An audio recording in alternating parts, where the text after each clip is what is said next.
in a circumstance where a group gathers and becomes a group consciousness, will there be any effect on our instruments? And there was. The data from that period of time, the funeral, 6 hours long, was off this scale. You wouldn't see that kind of thing. It seemed to me, if we have group consciousness, maybe this noosphere could be detected using the same instruments. 4 in the morning, which is about 4.5 hours before the first plane hit, this changed. It became very, very deviant. Is it possible to send healing thoughts to somebody across the country?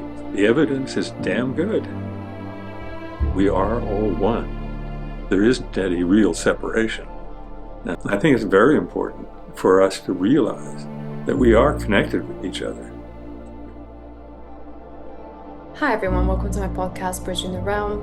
I'm Desi Kadra, and on this channel I explore truths, mysticism, and what happens when you bridge the gap between spirit and matter.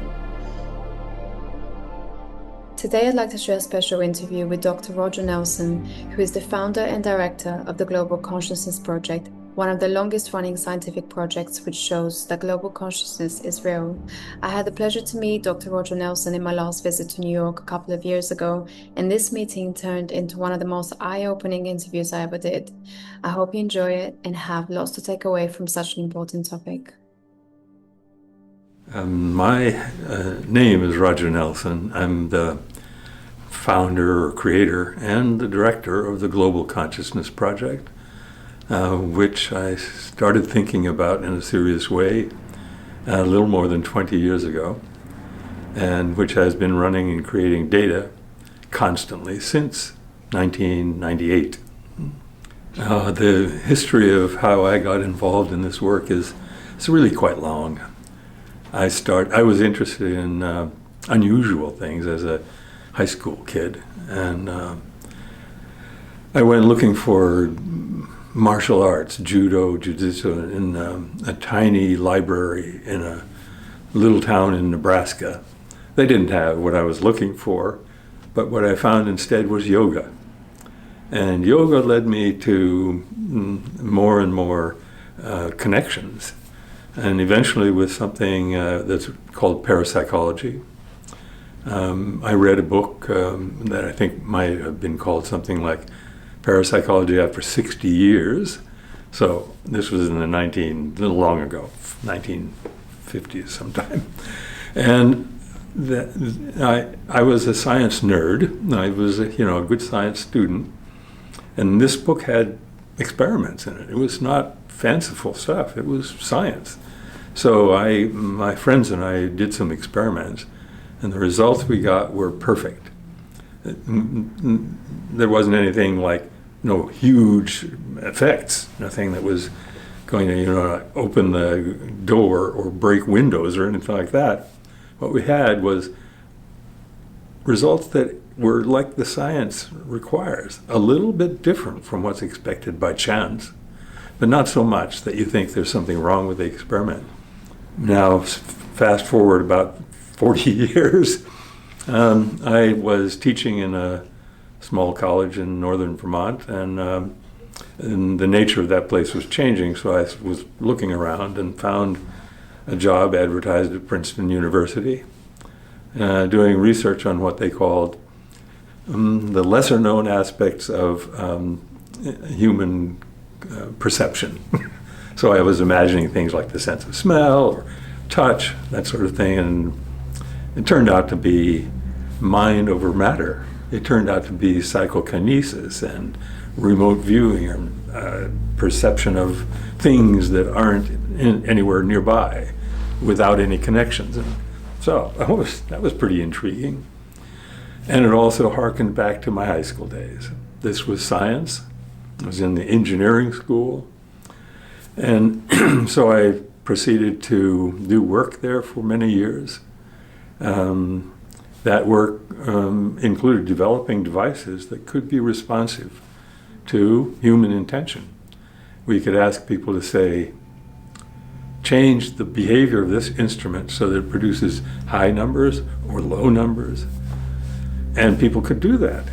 It was not a big effect. It was a tiny effect, just like the high school experiments, but persistent. And so over time, you gather more and more indication that there's a real connection between the human consciousness and the external world in the form of one of these sensitive instruments. After a while, I took those same instruments out into the field for what we called field REG experiments. REG stands for Random Event Generator. That's the instrument. So what we're trying to do with these field experiments was to find out if I had one of these devices in my pocket and I went to a fantastic concert where everybody was like really pulled into it, or maybe to a ritual out in the woods or in a ceremony in a church. All of these things are designed to bring people together to be groups, to become one with each other. And the hypothesis we tested was, in a circumstance where a group gathers and becomes a group consciousness, will there be any effect on our instruments? And there was. Our instruments didn't wiggle randomly. They wiggled with a tendency to higher or low deviations from the expected behavior of a random number source. You can easily see the next step then was, how big is the group? So I thought, partly because I had read Teilhard de Chardin, who's a remarkable writer, a Jesuit priest, but also a paleontologist, the science and the spirit combined. He wrote, among other things, about the future of man, which he considered to be unfolding, and that he talked about the evolution to bring us to this peak. And he said that's not the end of the movement. We will continue and we will evolve to become, he thought, a kind of envelope of intelligence for the whole earth.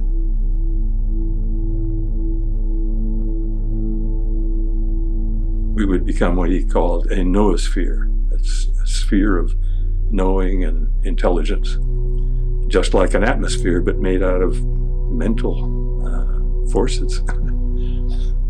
And seemed to me, if we have group consciousness, maybe this noosphere could be detected using the same instruments. So I gathered friends and a little bit of money to pay for more of these instruments and spotted them all over the earth. And people were interested in hosting one of these devices. And we created software to gather the information at each device, ship that to a server in Princeton, and create a database of a set of parallel random sequences, nominally. And then we started testing a hypothesis that if there is something in the world, a big event that might be a tragedy or it might be a celebration, which brings millions of people to the same emotional state, maybe that will create some kind of information field that could be absorbed by our instruments and change them from being purely random to being organized or structured. So that is the Global Consciousness Project. We have instruments out in the world at the peak, and they all send their data, and we have a huge database that just goes continuously, hour after hour, day after day, now for 20 years. And we can look anytime we like. We can look at this history of data, random numbers, to see if at a time when some major occurrence in the world, like the tsunami in the Indian Ocean, or the destruction of the World Trade Towers on September 11th, 2001, or New Year's, every year, we can look to see if there is any change from randomness in our data. And the answer to that question is yes, there is consistently. We don't always get a big effect. Mostly we get a rather small effect, but it accumulates over time to become highly significant in the statistical sense, and possibly even meaningful in the sense of who we are.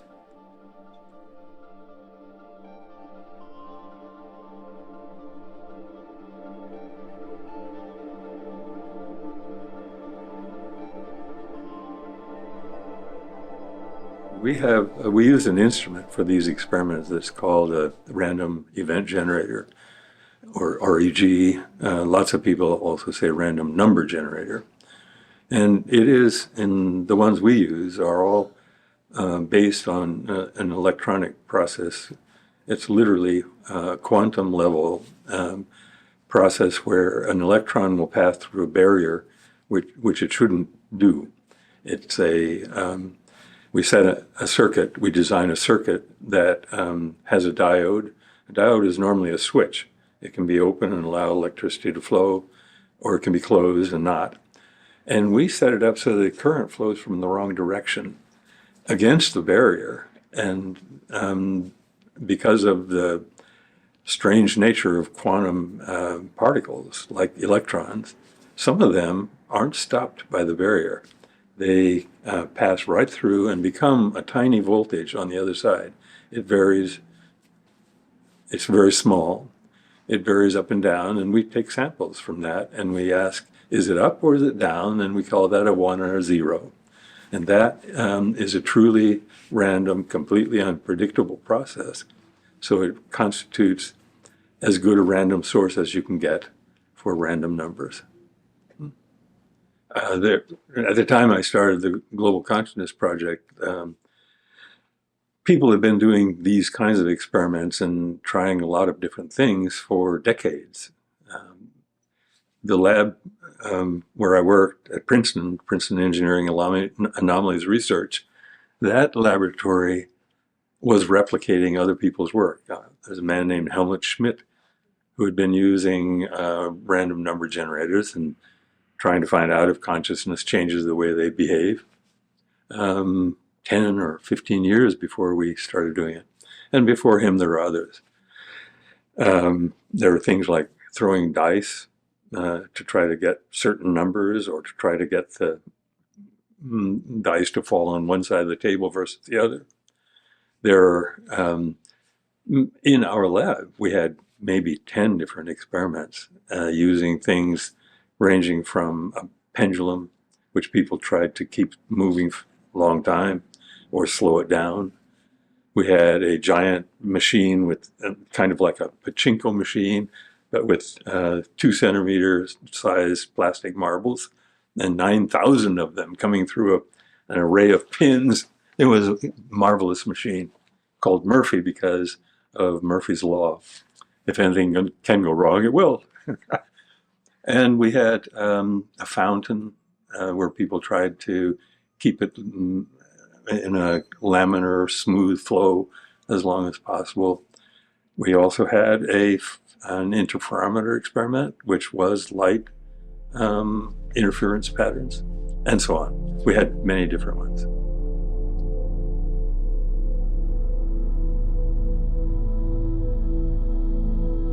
Before the Global Consciousness Project itself was created, we did some prototypes. The first one, actually, one could talk about a lot of different kinds of things, but I was in California at a beautiful place called Esalen, and I met some people in the middle of the night. We were all in the baths, and these two, this young couple, were charming and beautiful.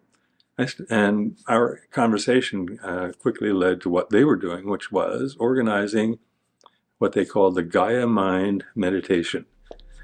And the idea was that there is, in principle, a possibility for Gaia, the earth, to have a mind, to be a mind. And so they wanted to publicize in all the ways they could think of, coming together, getting people to meditate for just 5 minutes on January 23rd in 1997, I guess it was. And I was at the same time thinking about this network of, having random number generators spread all around. And I said, this is a perfect kind of prototypic. So I asked my friends, everybody who uses these instruments, please take data on this day, and we will compare this 5-minute period with the time after, the time before, and with theoretical expectation, and voila. It was a hit.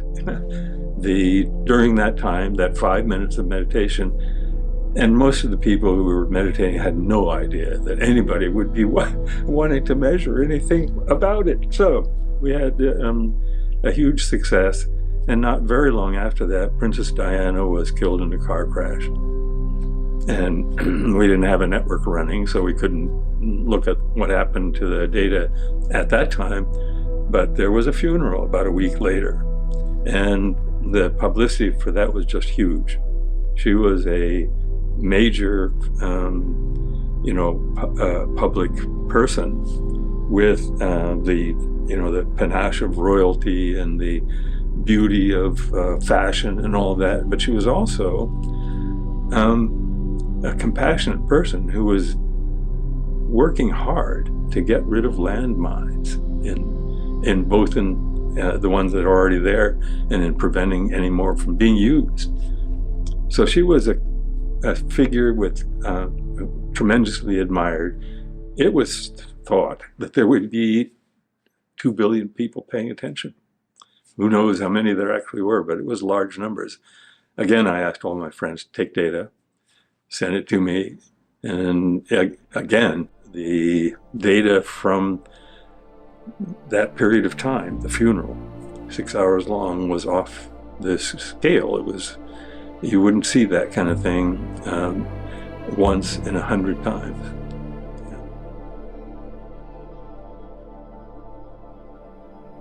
So that was encouraging to the idea of making a permanent network that would take data all the time. So we could actually look at the moment in history when something happens.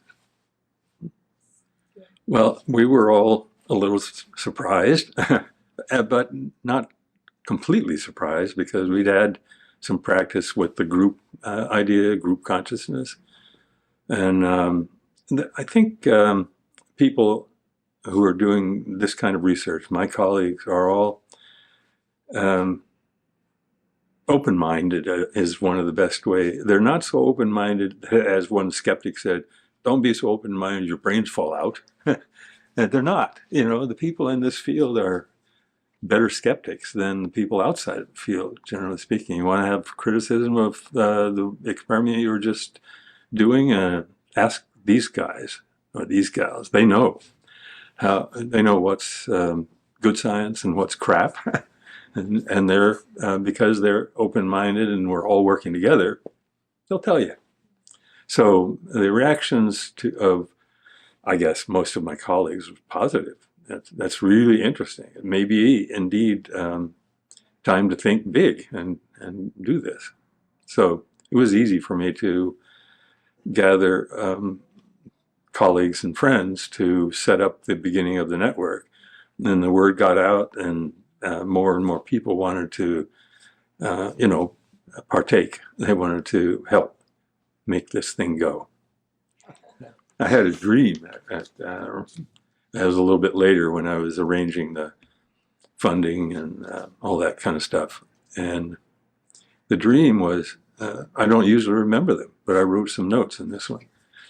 And I had received in the mail or from UPS a huge box. It had directions and instructions, and I followed those, and ultimately you push a button and it started making groaning noises and kind of sounded stressed.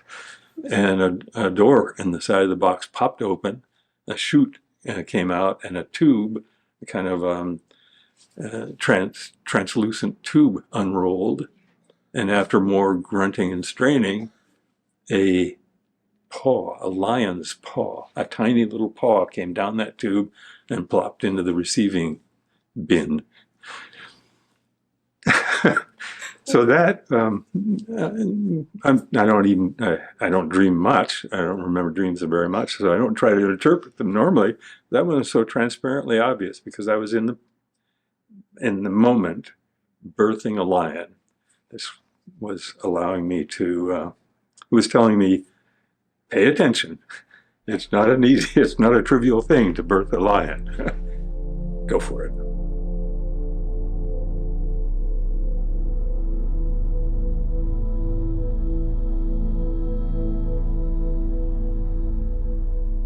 There are 500 events in the formal series. Some of them definitely stand out. One that most people know about, and to me is also, deserving of the rank high on the list of those things most impressive, was from 9/11, the September 11th in 2001, the terrorist attacks in New York and Washington.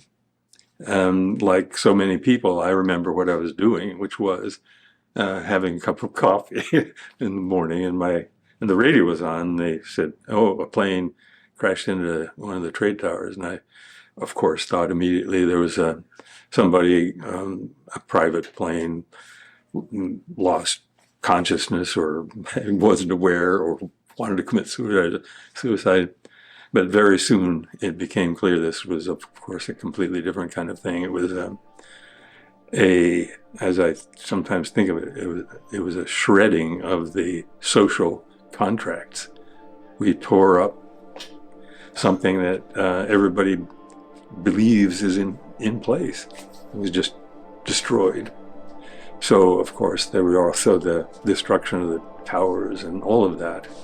And anyway, there was no question in my mind but what would be synchronized emotions, fear and anger and anguish, and then gradually it would shift into things like compassion and sadness and a kind of hopeful attempt to somehow make sense of it, all of that. In any case, there would be millions and millions and millions of people, all synchronized. So we set up the tests and found that the data were indeed not normal random data, but instead had structure. And we did a lot of analysis, eventually just learned that structured changes in the data, those persisted for about 3 days. And most of the time when something changes in our data, it's a little blip. But this was 3 days of persistent difference from the expected behavior. And we looked at different measures, and they all showed some kind of serious change.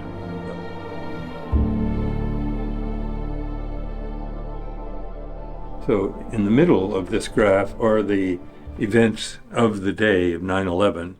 The first plane hitting the tower, the second plane hitting another tower, the attack in Washington, and then the buildings collapsing. All that is in a little period of time here. This red curve shows what the EGs, we call them, the Global Consciousness Project Network data were doing. Normal for quite a few hours. And then at 4 in the morning, which is about 4.5 hours before the first plane hit, this changed. It became very, very highly deviant and continued to be deviant until 11 or 12 o'clock, at which time all those events were finished, and then the same trace dropped just as fast as it had gone up. So we have a kind of mountain of data here in the surrounding the event. It begins before the events nominally, and we don't have a real explanation for that unless it's that a global consciousness might have premonitions. And this was a terrible event. It led to historical changes in the world. So it would not be surprising if there is a global consciousness that it could have a premonition about this terrible event.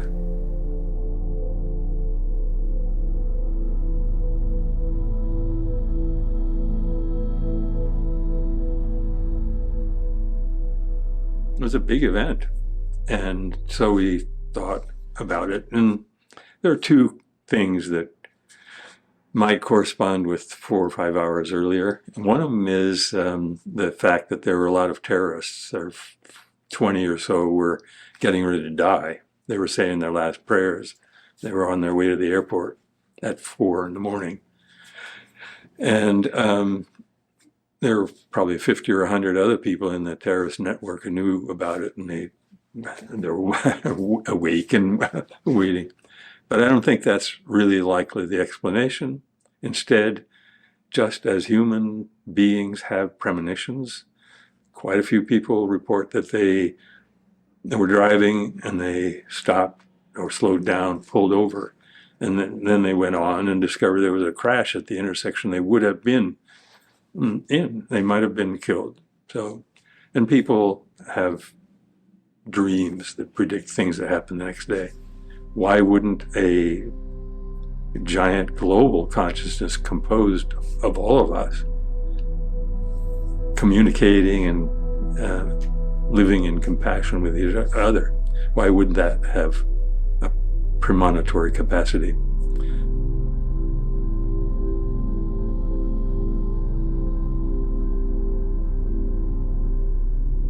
Well, there are lots of kinds of positive events that we look at too, and among them are giant meditations organized over the web, and things like demonstrations for peace, or marches that have to do with the environment. All of these kinds of things fit into what a friend of mine refers to as global harmony events. And I think that's a great name. And this same person put together a compilation of all the ones that were available at this time, just I think maybe 2 years ago, and found 110 of those in our whole list of events we've looked at. And they produce a pretty steady trend of positive deviation. So in other words, even though there are certain kinds of events in this category which tend to go the other direction from the one we predict.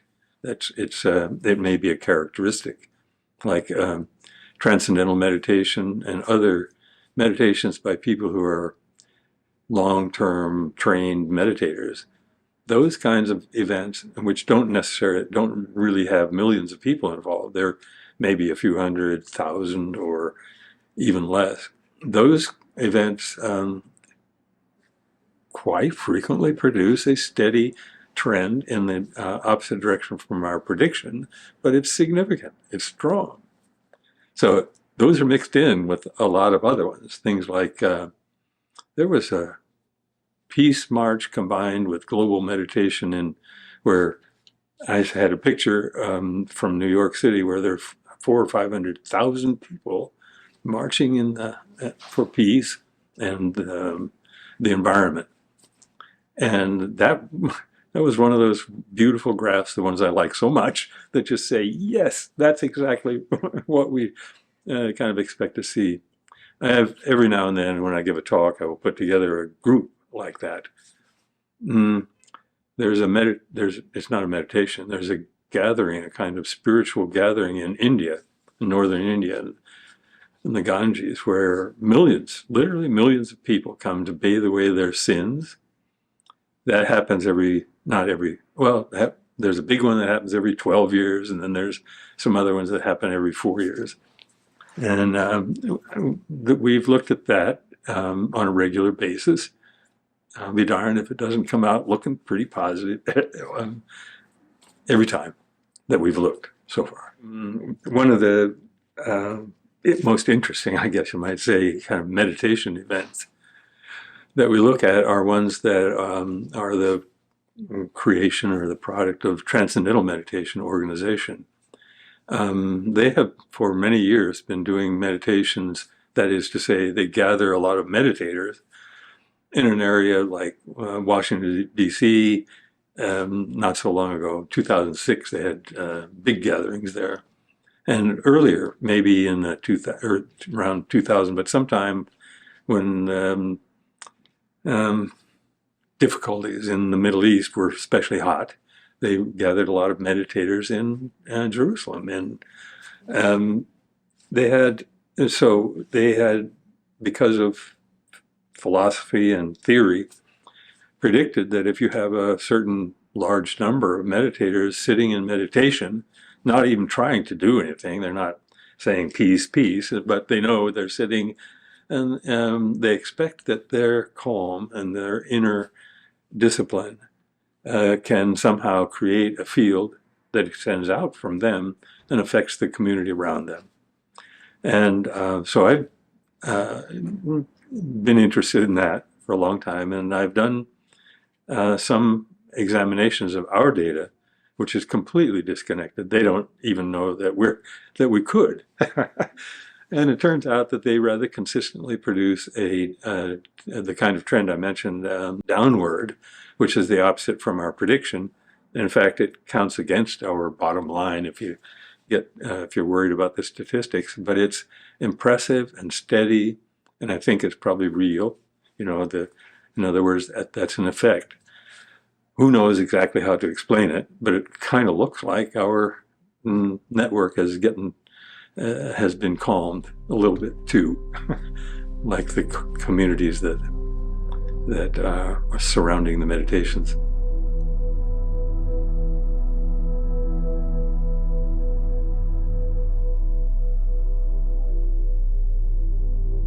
Well, I first came across that a long time ago, sometime in the 90s. Before I was one of the people that helped, create the literature to justify alternative medicine as a part of the National Institutes of Health. Okay, and what I was focused on was meditation, and I read all kinds of meditation literature, and there was this huge amount that came from Transcendental Meditation Organization, good quality science, and then there was a subset of that which was about community calming in the presence of cities meditating.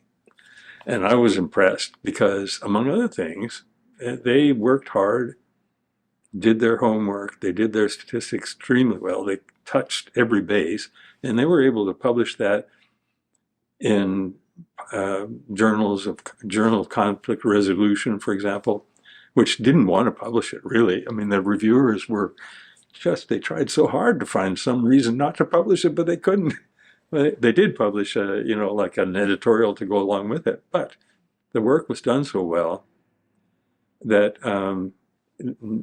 not even experts in that area could see anything wrong with it. I couldn't see anything wrong with it, and I thought, all right, this is lovely, because it's a kind of natural application. Their ideas and their methods and mode are maybe a little different from what I would pick, but they're doing good. And I was deeply impressed, favorably impressed. But there have been many other powerful things, including the fact that at New Year's there's always a little bit of structure happening in data that should be random. And it's kind of consistent with the feeling you have. You're approaching this moment that has no significance at all in reality, but everybody's looking forward to midnight, right? They want to grab their loved one and give them a hug or lift a glass. And so this one kind of analysis we do shows a pattern that looks like this. Right around midnight, it drops down, it gets more and more calm, and it comes back up again after midnight. That's about a 5 or 10 minute wide period. These kinds of things are just hugely impressive in the long run. People famous people like Nelson Mandela, when he died, the whole 24-hour day, which is the way we look at those kinds of events, off the charts.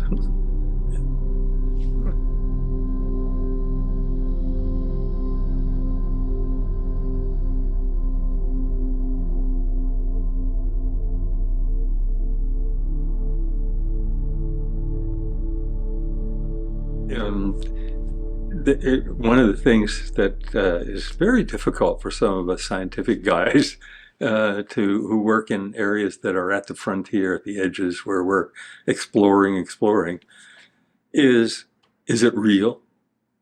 Does mind really reach out and touch matter and change the way it works? And is it possible to send healing thoughts to somebody across the country, and so on? So I'm a typical kind of scientist guy who says the evidence is damn good. We have really very persuasive evidence that mind is not confined inside the skull. The mind is not just a little sort of activity in brain cells. It's bigger than that. A lot of people, and some of them very serious scientists, will say it isn't mind coming from matter, but matter coming from mind. In other words, many of my friends who are highly qualified to speak on such matters will say mind is fundamental. Consciousness is the ground out of which everything arises. The universe is consciousness. And so all the matter and all the engineering and all the science and so forth, that comes out of consciousness. Consciousness is prior. I'm not a philosopher, but that doesn't feel wrong to me. That feels consistent with a lot of the scientific work that I myself have done and people I know well have done. And it's also consistent with the way we live. It's consistent with what poets know. It's consistent with what the ancient wisdom is in every culture. We all say the same thing when we look back into the source where we come from. We are one. We always were.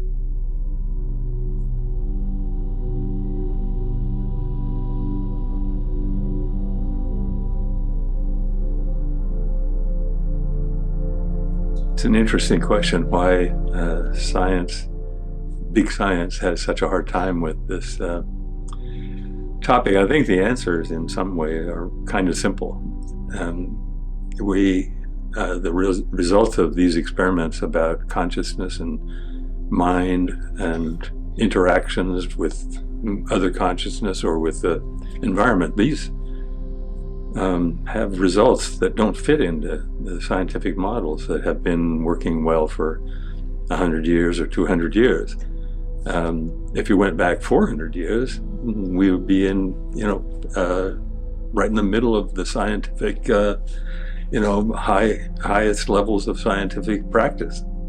Newton, for example, was a spiritual man. He's the one who is kind of responsible for our understanding of gravity, at least starting out.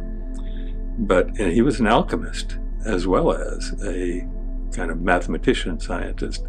Anyway, the scientific revolution and the industrial revolution, the practical application, the engineering and all that stuff, that became big science and the main thing that we think of as scientific. And it doesn't have room, because it doesn't have any capacity to explain how it is that the mind seems not to be confined to the skull. It isn't just the brain wiggling. Mind is not confined to the inside our skin or inside our skulls. It extends out into the world, and we so far don't have a language, at least one that fits in with the rest of scientific practice at this time, to really explain that. We actually have to reach out to the kind of spiritual domains in order to begin to grasp that. If we look at history of ideas and science, you might say, it goes back forever to say the same kind of thing. We are all one.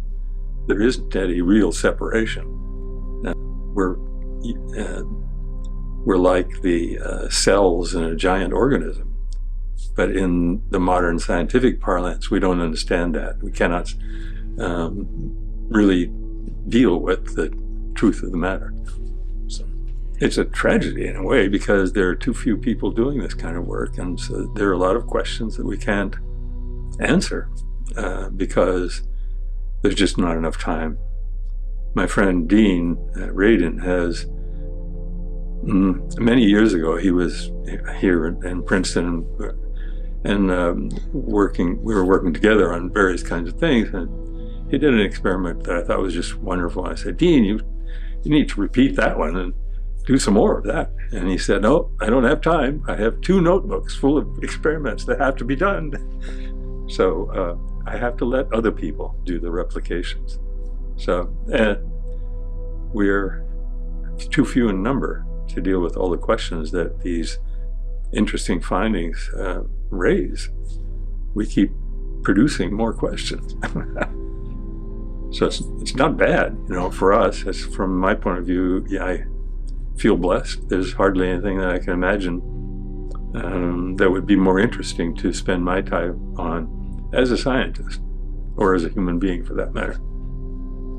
Not that they're really different.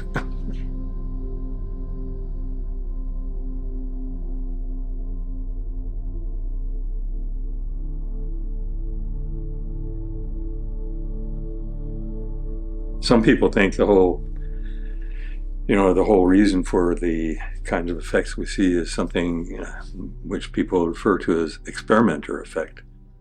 That because there are people like me and all my colleagues who work on this thing, we're interested in it, and we know about it, and we have intentions, blah, blah, blah, that would somehow account for all these effects. I don't buy it for various reasons, partly because there are so many counterexamples, things which I think should produce an effect and they don't. And other things that we look at a lot of different kinds of events. Some of them are things that I wouldn't have thought of. I don't think are likely to have much of an effect because they're maybe too small or the wrong kind of thing. And I'm often wrong about that, it turns out, because we're interested in exploring all the different possibilities.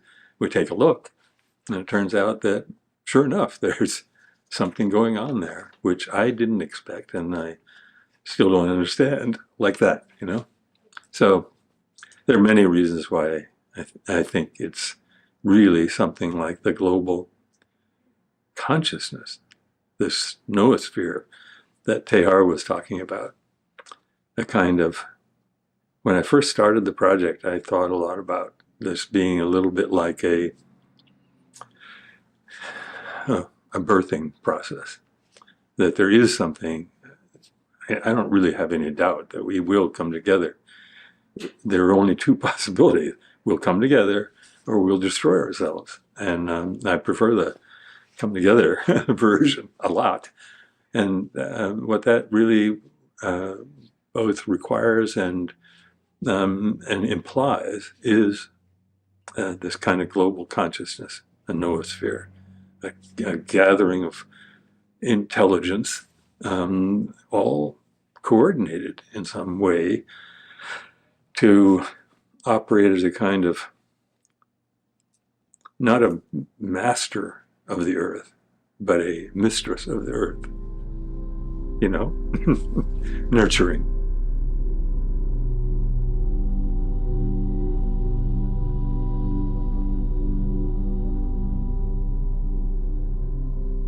One of the things we're interested in kind of an overview of all these different kinds of events and the results, is what matters and what doesn't matter.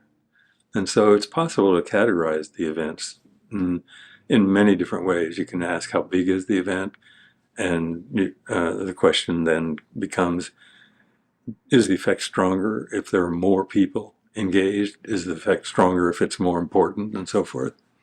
And we also can sort them into categories of what emotions are represented, and things like fear and anger and so forth. Some of those fit reasonably well to quite a few events, and some not so much. Hardly have any events that represent anger. But what I found, the single most powerful category in terms of emotions turns out to be compassion or love or something very much in that realm. In other words, if I categorize all the events and say, how much does this evoke or embody compassion? It can be a lot, a little, or not. And do that to all the events. And it turns out that there's a strong, strong correlation between the level of compassion evoked or embodied and the size of the effect. The more compassionate, the more powerful it represents that emotion, the bigger the effects. And I thought about it for a little while. I was pleased by that, but I had to think about it for a while to realize the meaning in terms of this experiment. Compassion is something that's between people, maybe between two people, or maybe between somebody in a whole group, or vice versa. In other words, it's not something we do alone, and it requires this interconnection. It is an interconnecting medium, I guess, for something like the human spiritual half. So no wonder that it produces this interconnection between our random devices spread around the world and the people who are feeling that emotion.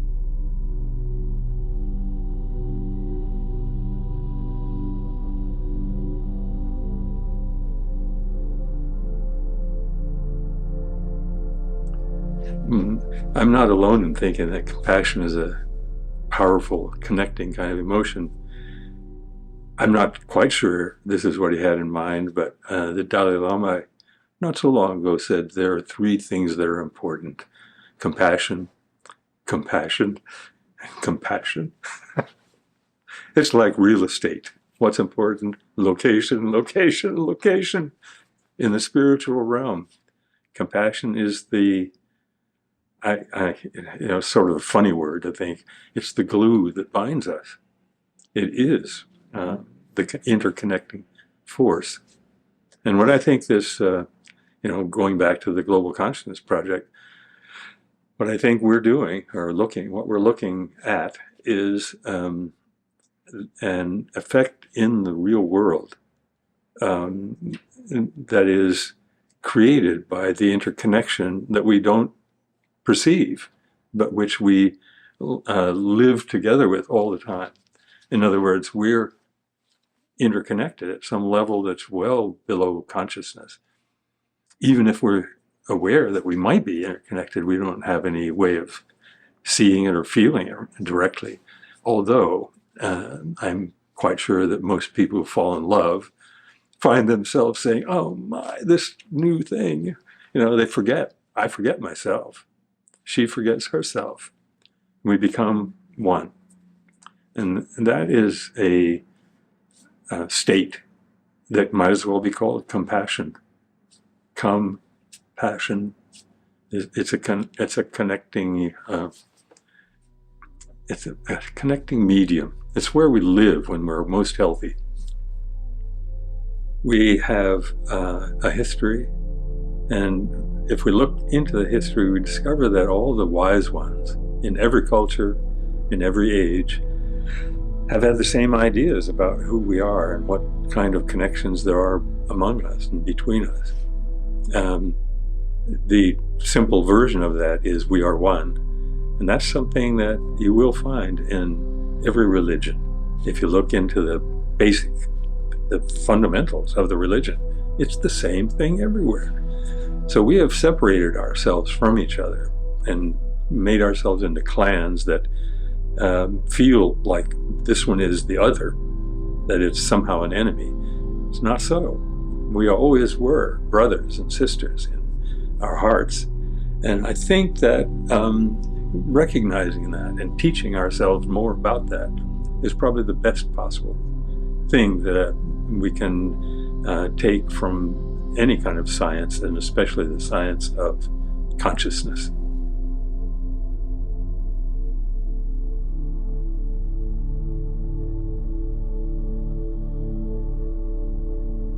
That's an interesting question. How has my perception of this whole business changed? It's I would like to be able to say not at all. because I was so smart that I knew what would happen. But that's not true. First of all, I am impressed that the data have consistently shown this kind of responsiveness to something in the world. And it's unusually steady. In many experiments of this general type, there are decline effects. First experiments have big, powerful effects, and the next one's not so much. But this one continues steadily to show an average effect size that hasn't really changed very much over the years. And I guess I am happy that it seems to be confirming the notion I had at the beginning, which was that there might be such a thing as a global consciousness, and we might be able to detect some hint, some slight beginning, something like we might be able to look at the gestation of a bigger consciousness than we know about. Have any idea about how the consciousness might travel? In a way I do, but it will sound like it's not answering your question. I think that when we come to something like global consciousness, and this may apply equally to an individual consciousness, that it is non-local. It doesn't exist confined to a space. It lives everywhere, all the time. So the global consciousness doesn't move, it doesn't travel, it just is. It is around the whole globe, or maybe throughout the whole universe, for all we know.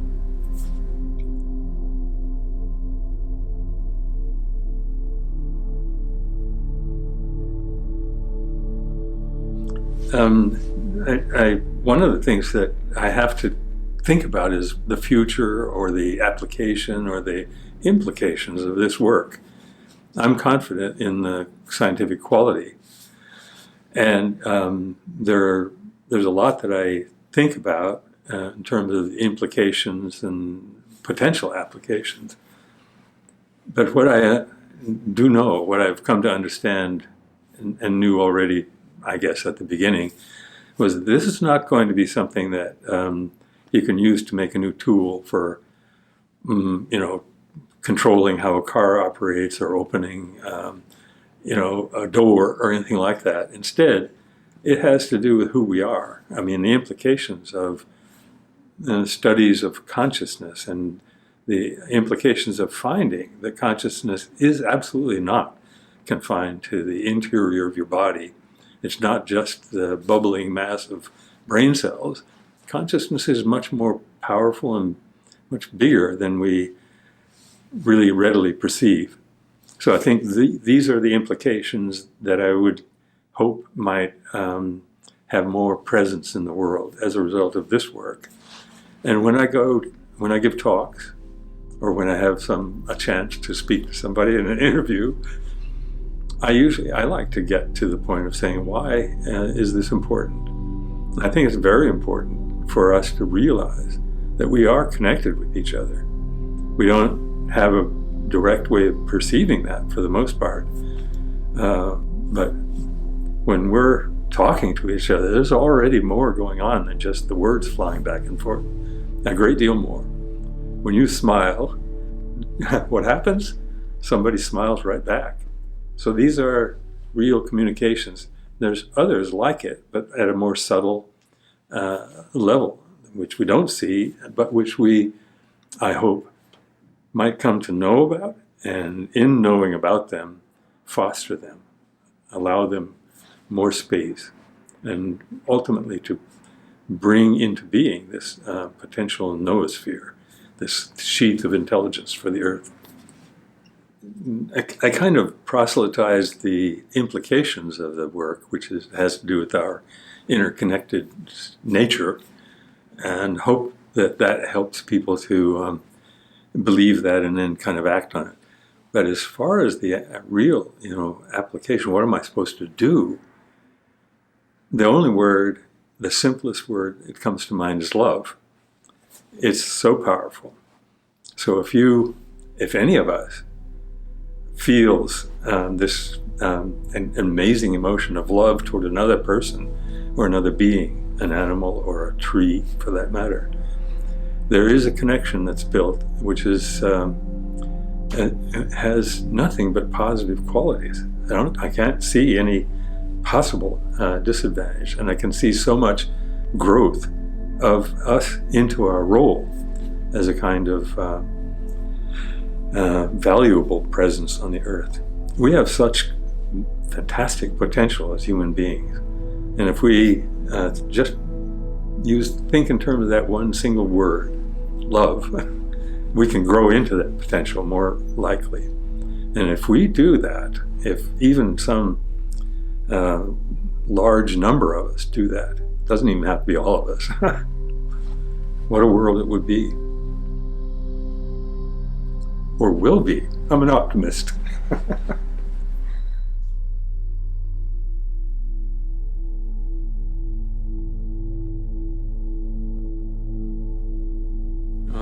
How do I see the future of science?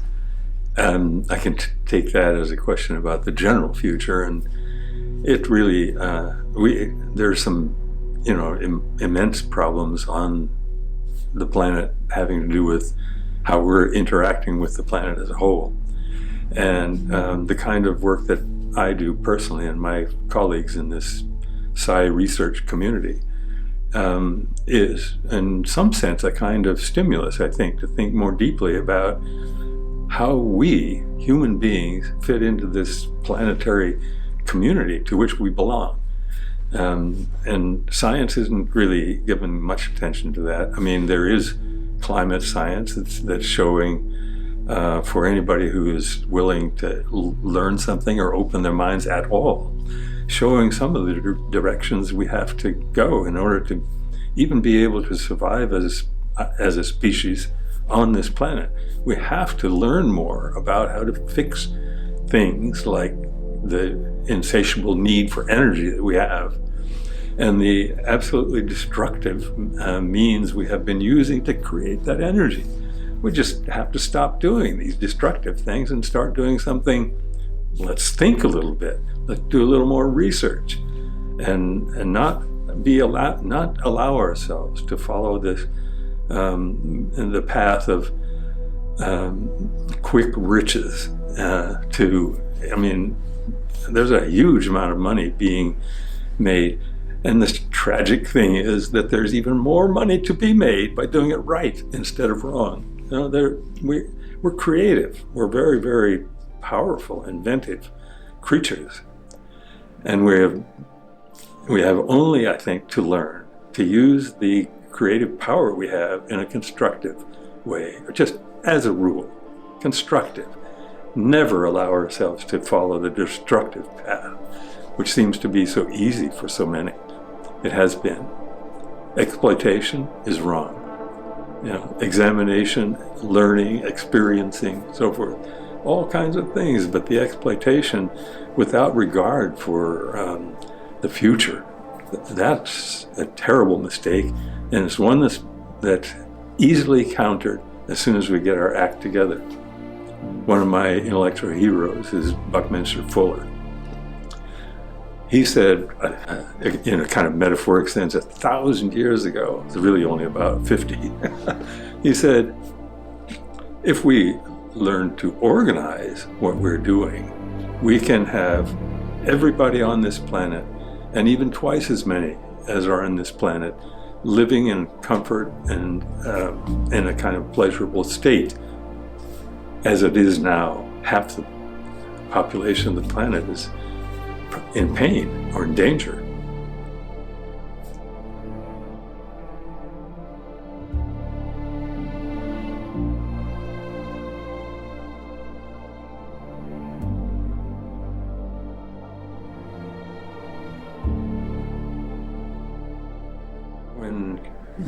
When the final stories are written, it would be nice if the biggest part, the most important message in the stories, and that's not just the Global Consciousness Project, that's science, that's religion, that should be that about our capacity to be part and to be integrated with each other, I've used the term interconnection. We are basically not isolated islands of individuality, even though in some cultures we like to think so.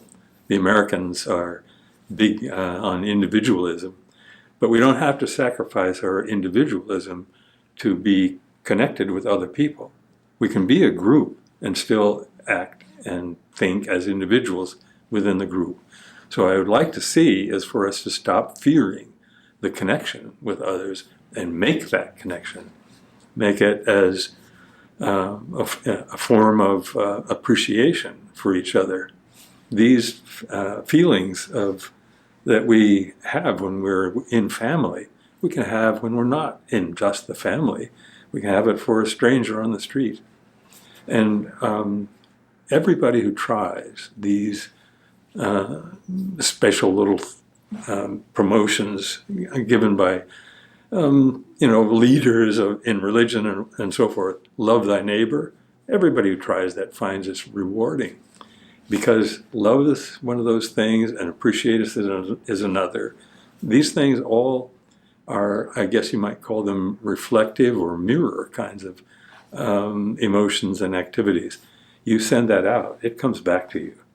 It's a kind of beautiful exchange then. It goes both ways, and nobody loses, everybody gains. So we should love. It's a very interesting thing to consider evolution. And there are different kinds of evolution. There's a biological thing that we talk about most often when we use that term. But there's also a kind of personal consciousness style of evolution. There's a change in our way of using our biology, really. So we have, I think, parallel streams, but it's, in my opinion, entirely possible to push the consciousness, the evolution of our psychological being, to push that very quickly into new states and new forms. Now, it is true that we don't learn well. Sometimes it takes us all of our lives to become even slightly, wise. And some of us never achieve any kind of wisdom at all. But if we think about it, it's possible for us to decide to choose this path over that one. And I mentioned before love.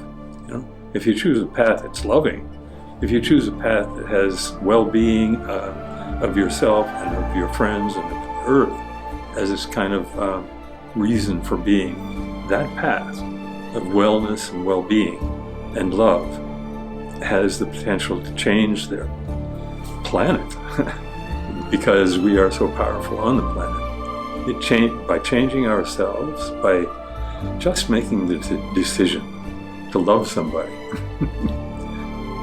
we'll save ourselves.